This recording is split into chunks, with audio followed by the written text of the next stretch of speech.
అసలు ఏలియా ఎంత గొప్ప తను చేస్తూ ఉన్నాడు, ఎక్కడి నుంచి వచ్చింది విశ్వాసం?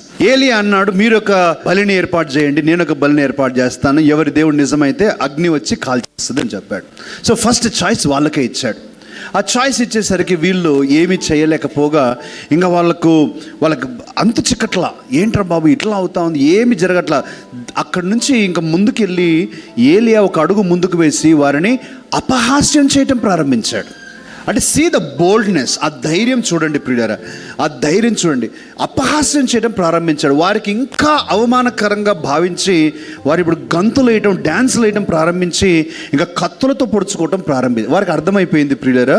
ఇప్పుడు ముందు చూస్తే నుయ్యి, వెనుక చూస్తే గొయ్యి అంటే సరైన ఎగ్జాంపుల్ ఇదే. ముందు చూస్తేనేమో ఏలియా, ఒకవేళ ఏలియా ఇది సరిగ్గా చేయకపోతే, జరగకపోతే ఏలియానే చంపుతాడు, జరగకపోతే ఆహాబు, యెజబెలు వారైనా చంపేస్తారు మమ్మల్ని, మేమైతే బ్రతికే ప్రసక్తి లేదు అని వారికి అర్థమైపోయింది. అందుకని కత్తులతో పొడుచుకుంటా ఉన్నారు. దానికి తోడుగా పుండు మీద కారం చల్లినట్టు ఇంకా అపహాసం, గట్టిగా అరవండి, ప్రయాణం చేస్తున్నాడేమో, నిద్రపోతున్నాడేమో అని చెప్తా ఉంటే ఈ ఆహాబు వీళ్ళందరికీ వారి రక్తం ఉడికిపోతూ ఉంది. వారు నమ్మిన దేవుళ్ళ గురించి అపహాసం చేస్తూ ఉంటారు. ప్రియులారా, ఇక్కడ ఒక చిన్న విషయాన్ని నేను గుర్తు చేస్తాను. బయలు మరి వారందరికీ కూడా వానదేవుడు అన్నమాట. వానదేవుడు 3.5 సంవత్సరాలు వాన పడకూడదని డైరెక్ట్గా బయలుతోనే సవాలు చేశాడు. సవాలు చేసినట్లుగా ప్రకటించాడు. నేను చెబితే తప్ప వర్షం పడదు అని చెప్పడంతో బయలును నిస్సహాయుడుగా, బలము లేని వ్యక్తిగా చేసేసాడు ఏలియా. దానికి తోడుగా అషేరాదేవి ప్రవక్తలు మనం 19వ వచనంలో చూస్తాం. అషేరాదేవి ప్రవక్తలు కూడా అక్కడ. ఎవరి అషేరాదేవి ప్రియులరా? అషేరాదేవి అంటే ఇజ్రాయేలులకు దేవునికి భార్య అని వాళ్ళ దృష్టిలో అనమాట. దేవుడికే భార్య. వాళ్ళ దృష్టిలో ప్రియులరా, వారు నమ్మింది ఏంటంటే దేవుడే గొప్పవాడైతే దేవుని భార్య ఇంకా గొప్పది, ఇంకా పవర్ఫుల్ అని వారి నమ్మకం. సాధారణంగా అందరికీ ఉన్న అభిప్రాయం అదే.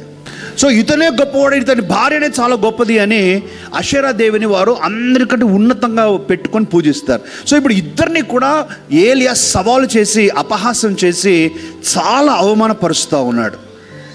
అంత మాత్రమే కాకుండా ప్రియులారా, వాళ్ళు ఏమీ జరగకపోగా నెక్స్ట్ జరిగింది ఏంటంటే, ఆ బలిపీఠాన్ని సరిచేసి ఇక కట్టెలు పేర్చి ఆ తర్వాత నీళ్లు పోయమని 3.5 సంవత్సరాలు నీళ్లు లేవు. ఒక గ్లాస్ దొరకటమే కఠినంగా ఉన్న సమయంలో నీళ్లు పోయండి ఇప్పుడు దీని మీద అంటా ఉన్నాడు.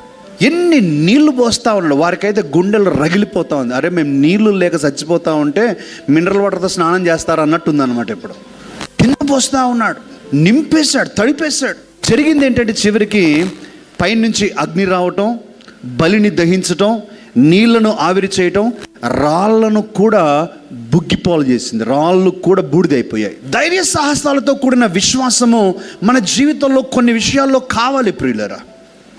అదేమి అసాధ్యమైనది కాదు, కష్టమైనది కావచ్చు కానీ అసాధ్యమైనది కాదు, మనందరికీ కావాలి.